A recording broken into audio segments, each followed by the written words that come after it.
And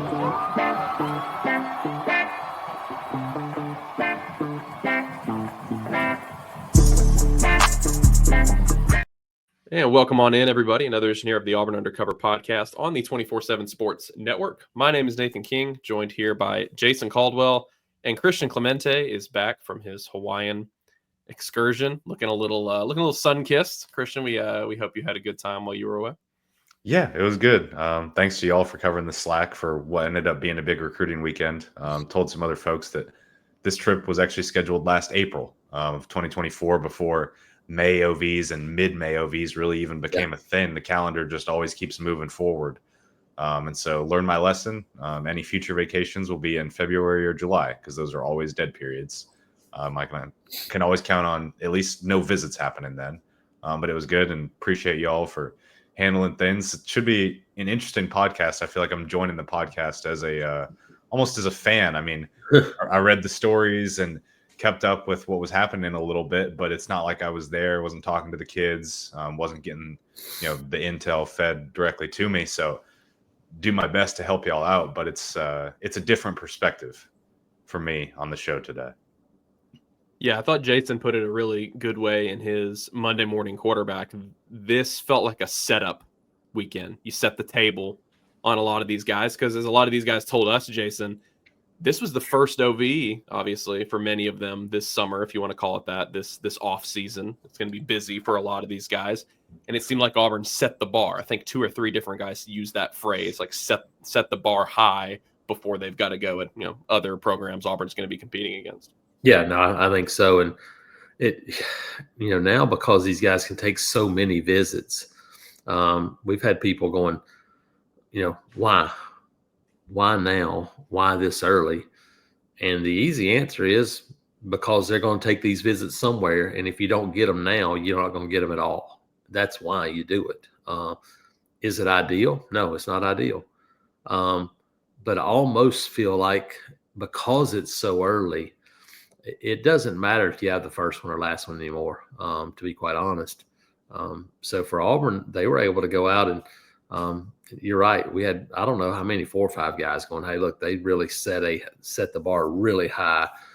And there are a couple of those guys that had not been to Auburn before that were like, holy cow, I'm coming back.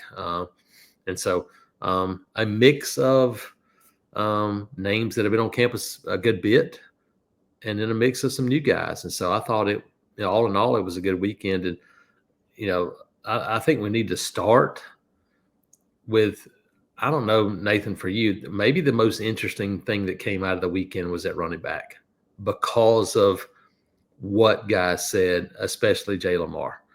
Because Jay Lamar and Derek Cooper were both on campus together. And Jay Lamar especially, Derek Cooper's a pretty quiet guy. He doesn't say a ton. Jay Lamar was incredibly open about talking about the visit, all these things, and he's a running back from Colquitt County. It's gotten really a whole lot bigger. He's a lot thicker than he was, and even when we saw him in February. But talking about how they look, hey, we talked about playing together, and we know that I'm going to have competition wherever I go, and we could play in the backfield at the same time. I thought it was pretty eye-opening to hear a running back going, look, it wasn't about going and getting 300 carries and winning the Heisman Trophy. It was about sharing time and winning football games. I thought, to me, that was one of the more intriguing things of the entire weekend. Yeah, we had assistant coaches coming up to us talking about the fact that those 2 guys hung out together. They took a picture together. Derek Cooper, obviously, being the higher rated of the 2, a guy that a lot of people are correct me if I'm wrong, recruiting him as a safety or like a DB.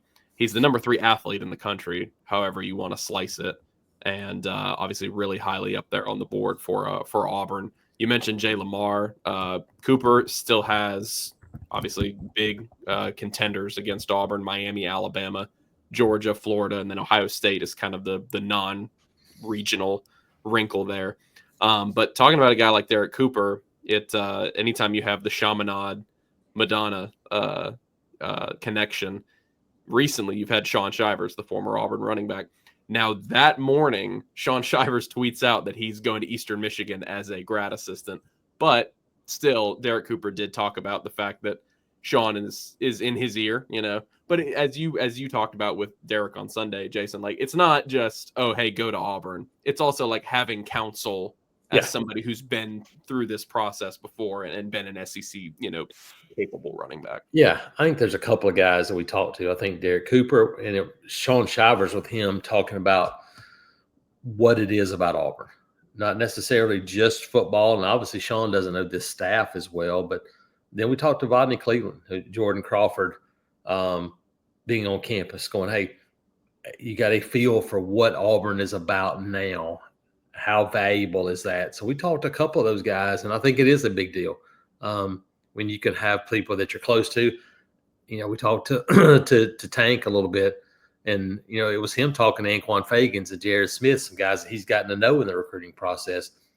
Relationships are always going to be important, and I think people have gotten a little bit of maybe a false sense of then thinking it's just, well, whoever pays you the most money, that's who's going to get you. I think now the goal is, hey, put yourself in the ball game, but then it still comes down to relationships, because you go, hey, look, you're in the ballpark, that's where I want to go to school, but that's where I'm going to go to school. And so I still think those relationships and the feel and getting to know people is still a valuable part of this process. Yeah, looking from the outside going into this weekend, or coming out of this weekend and going into it, obviously an interesting approach to bring in both running backs at the same time. But Derek Cooper still feel like Auburn's maybe a little bit on the outside looking in there. Miami and Georgia and Ohio State are some of the main ones.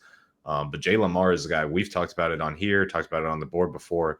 He's not ranked as highly as Cooper, but he's valued maybe as the very top guy on the board. This Auburn staff loves his film, loves his fit. So from the outside, reading his comments, seeing what appeared to be really positive and really positive buzz coming out of it, that was encouraging, because for a while there, it looked like Auburn had a lot of ground to make up with Jay Lamar, Derek Cooper, and Xavier Crowell, really the top 3 running back targets. So if you were able to make up a little bit of ground this weekend with Lamar, that was huge. And then speaking of making up ground, just looking at it from this past weekend, I mean, he straight up said it, Rodney Cleveland. Jason, we went to go visit him before I left for vacation at Parker. And we can touch on the group of defensive linemen that were in this weekend as well. But Vodney, wrote it when we went to go see him at Parker. He said Florida and Texas were kind of his top 2. He had mentioned that Auburn, had some work to do to catch up. And from his comments after visiting, I don't remember which one of y'all wrote the story or which one of y'all talked to him. He said Auburn made up the ground. He said Auburn is, gunning for that number 1 spot and back in that top tier of his recruitment, which it's not a surprise.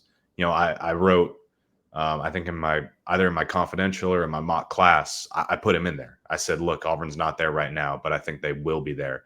I think they like him enough. I think they value him enough as a player to be there. And they put their best foot forward this past weekend to do just that. Yeah, Vodney was a guy that was, like you talked about, Christian. It was a little bit of renewed confidence, I think, and that was sort of a sense of a lot of these guys came out talking about the topics that they went over, and it seemed like this was a little bit less of a festive, ham it up kind of official visit weekend, because as you mentioned, Jason, there were so many of these they know a lot of these guys pretty well. I mean, the linebacker from Florida was here for Big Cat, as were a couple of these other guys.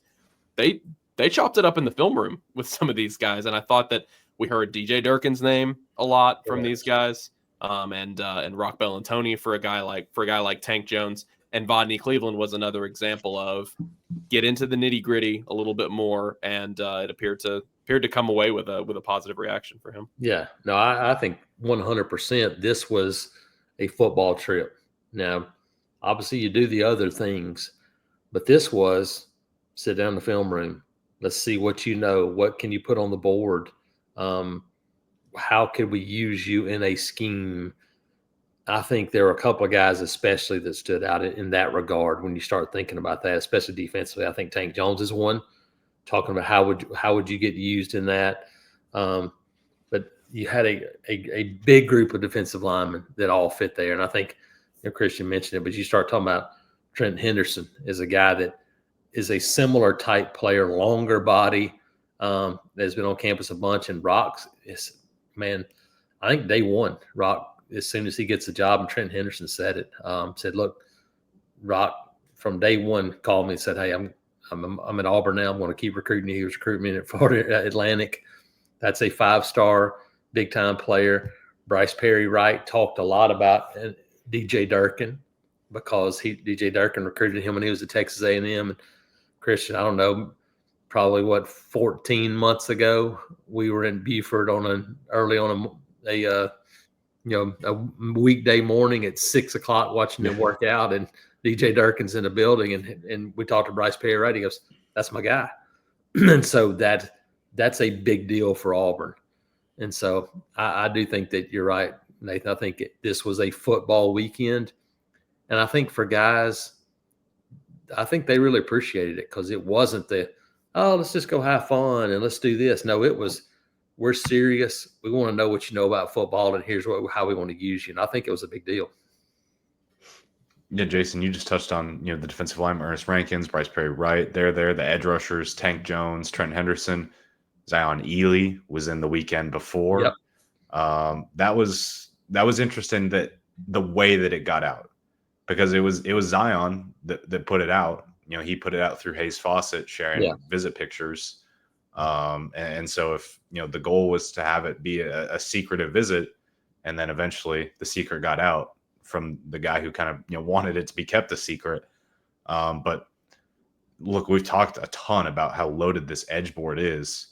And you could get interesting with things a little bit as well. Look, Tank Jones, we've seen him enough. He could probably play defensive end.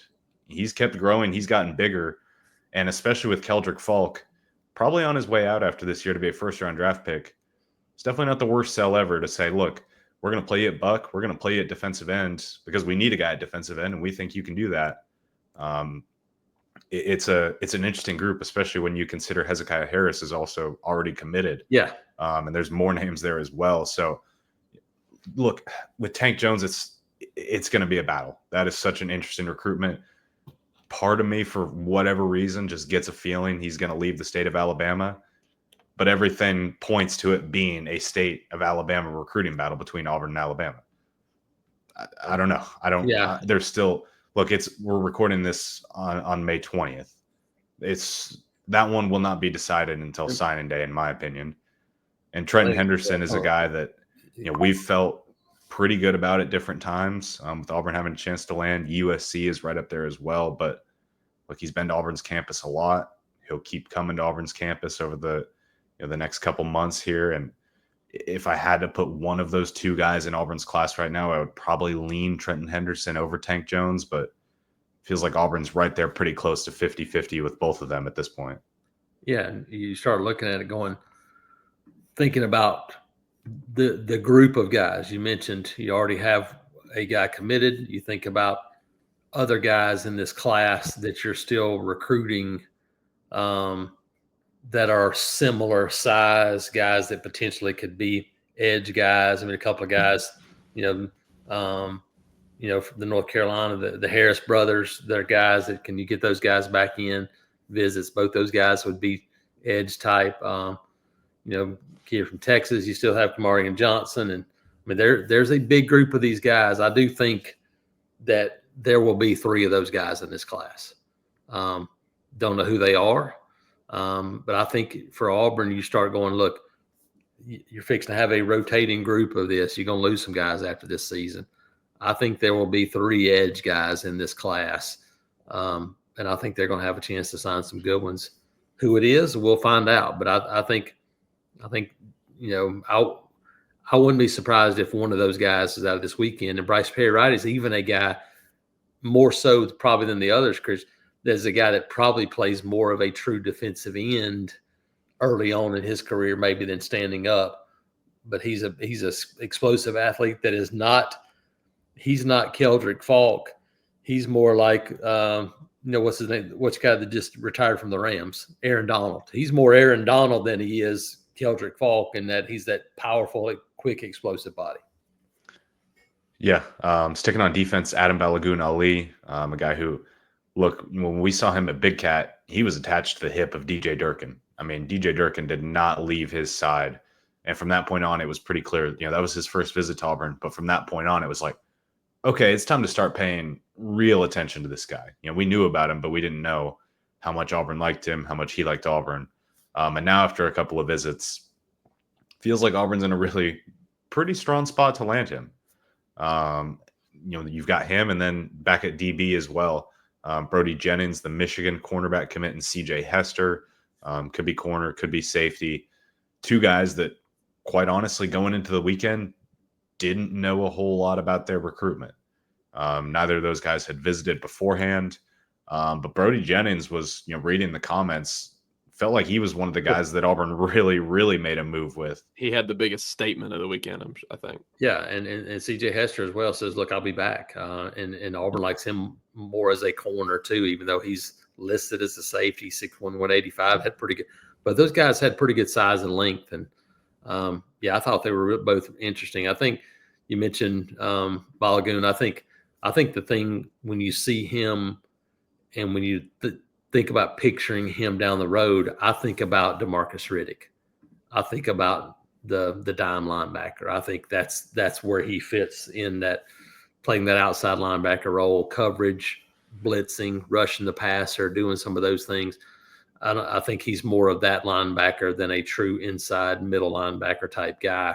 But that's a guy that excels in this defense. We saw it last year. I think we'll see DeMarcus Riddick take off. I think Balagoon is a guy that kind of fits that same mold. Yeah, then you had your trio of offensive linemen there, Jason, including a Vegas visitor coming all the way over in Dominique Harris and Duron Parks and Dalton Toothman as well. Three big guys and all different guys. Dominic Harris, a guy that I got a chance to talk to last Tuesday night, I think, and comes in and, man, he's a big kid, really athletic. I think an interesting guy to watch. His list is blowing up. He was going to visit Arkansas, now he's going to visit Oregon instead, and so he's kind of got some changes going on there. Duron Parks reminds me a whole lot of Jeremiah Wright. When you look at him physically, he is a big dude, can play. He loved it. His dad ran out of the door basically saying, hey, we'll be back. You can count on it. So I would say that Auburn's in a really good spot with Duron Parks, even though he's got Ohio State and Michigan and he's got some big visits coming up. But, kid from down in Sarasota, not too far away. I think that one's a really interesting one to watch. And then Dalton Toothman has visited, I don't know, Christian, several times. I think this was his third visit this year because he visited twice in the spring and then now again. He's looking really good physically. He's got visits set up. He's going to visit some schools. I think he's going to add Florida State. He told, I think, Herb Hand he was going to visit there too. So he's got some visits coming up. Auburn has been kind of consistent and probably has pushed harder than most anybody else for him early on. So three big offensive linemen. I think a consistent theme that you can look at and think about it when you think about both lines of scrimmage is size. They are looking for size. They want to get bigger and more physical on the line of scrimmage at the point of attack on both sides of the ball. And I think that's a goal in this class, and you can see it by the guys they're bringing in. Yeah, Jason, you mentioned it with Duron Parks, Doodles, great nickname. If Auburn does not get Doodles and does not get Dalton Toothman, I would be surprised. Yeah, I think at least one of them, but it kind of feels like both of them, I believe. It feels like Auburn's in a great spot for both of those guys. Dominic Harris, I feel like it's just a little too hard to read right now. I feel like there's so many moving pieces with his recruitment. And quite honestly, there's so many offensive line targets that Auburn's in a good spot with. His recruitment could last longer than Auburn's offensive line recruiting board lasts. Yeah. When you talk about guys like Wilson Zaire and some of these other guys, that's not to say Auburn does not like him. They obviously do. They just brought him in. But Parks and Toothman are two guys that I'm watching really closely. They were in my mock class before I left this past weekend, reading things, hearing from people. Only reassured that for me. Feel like Auburn's in a really good spot for both of those guys. And, I'm not sure which one of y'all talked with Toothman, but from the couple of times I've talked to him, he is Auburn guy, Jake Thornton guy. Like, he just fits the mold of how Jake Thornton recruits and how Auburn typically recruits. Just feels like he's a perfect fit. Yeah, he talks a lot about. I'm trying to figure out a way to phrase how he talks about it, but he talks about a lot about fit and culture and all those things that when you think about Auburn, that's one of the things you think about. And so it does, you kind of get that feel that when he's describing what he wants to see, it kind of feels like somebody talking about Auburn. And so, yeah, that'd be one that I would be a little bit surprised. Reminds me a little bit of what we've seen the last 2 or 3 years. Started with Connor Liu, and then last year we saw it with a couple of linemen where you go, that just feels like a guy, just feels like a fit by the way he talks and the things he says. Yeah, so I think, yeah, I would lean towards Dalton Tupin, ending up in this class as well. Jason, go ahead, Nathan. I was just gonna talk about looking ahead to a couple weeks from now, since it's going to be dead. But anything else you want to touch on this weekend, Christian? I was just going to get Jason or Nathan or whoever y'all's take on Zion Ely. Y'all were obviously boots on the ground, and he didn't visit this past weekend. He visited the weekend before, May 9th through the 11th. But from talking to people and from what you're able to gather, kind of what you take away from that visit. Yeah, I take away from it that it was obviously an opportunity to get him back on campus. I think that's the first thing. And you have to consider it pretty good news. I mean, this guy's committed to home city school right there, just outside of the DC Beltway kind of area. But I do think that there's some big things working in Auburn's favor right now. You mentioned all the connections to St. Francis. I think that's a big deal. Having those guys on campus and suiting up and getting ready to play for Auburn, I think that's a huge deal. I think having a former coach at St. Francis Academy now as one of the analysts / kind of assistant defensive line coaches for Auburn and Wayne Dorsey, I think that's a big deal. So I think there's a couple of really, really strong pulls for Auburn at the moment for Zion. And so I think that's something to pay attention to. I really do. Can you get him out of Maryland? Because obviously they're going to do everything in their power, because this about as important a guy as they could have in, I don't know, the last 4 or 5 years. There's been some good players come out of there, but this is as high profile, high priority as it can get for Maryland. So they're going to do everything they can. But I do think Auburn's going to have a legitimate shot, and I think getting him back in was a sign that the Tigers are going to be there. Yeah, that's the thing. I mean, look, Under Armour, Maryland, that's kind of their flagship school, flagship area. They have invested in Zion Ely. They want to sign him, keep him in the class no matter what. There was a reason his recruitment was shut down, but there's also a reason he's still visiting Auburn and still listening and hearing them out. The other thing is what happens on the field this fall with Mike Loxley. You could make the same argument for Auburn and Hugh Freeze as well, for that matter. But it feels like things are maybe a little more hot seat driven at Maryland as of right now. But that'll be something to monitor as well. Yeah, maybe he just wants to wear Under Armour. Well, he won't be. Never mind, he won't be doing that at Auburn this fall. I think Jason and I talked about it earlier today, though. This is not with Zion Ely. This is not a flip watch sort of situation. This is a continuing to do a good job in his recruitment sort of situations. It's not. Yeah, I think for Auburn, this is one where if this happens, it happens 3 days before signing day or on signing day. I don't think this is one where it happens after the Iron Bowl. Yeah, I don't think this one happens next week. Now Zion Ely could go, hey, I'm backing off my decision. I'm going to take a look around. I don't even know that happens. I think this is one, if it does happen for Auburn, I think this happens late, because I think normally that's the situation you want, where you go, hey, if you're going to do it, it's best to do it late, and then you'll see what happens. So, yeah, I don't think there's anything right now for him. If it is, then it would have been a really good visit for Auburn, that's for sure. For sure.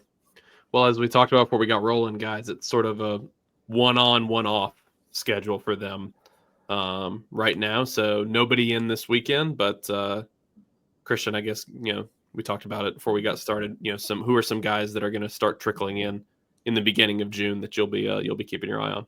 Yeah, I think Memorial Day, I think it goes dead for like 3 days, starting next Monday, and then through Wednesday or something, which doesn't make a whole lot of sense, but 3 days of dead period to prepare for the next set of official visits, I guess. And it is a massive one, right? Yes, the number we're at right now is 16. As everyone saw for this past weekend, that number is going to fluctuate. It's going to change. Things are going to move around. But looking at just at some of the top names, 5-star safety, Jair Edwards, right up there at St. Francis Academy again. Really interesting. We talked about, multiple guys at the same position. Right now, both Travis Burgess and Landon Duckworth are supposed to be in that weekend. Quarterback is not like running back. And you're not recruiting 2 quarterbacks this class. You're recruiting 1. So how Auburn handles both of those guys being in the same weekend, that'll be interesting and something to watch.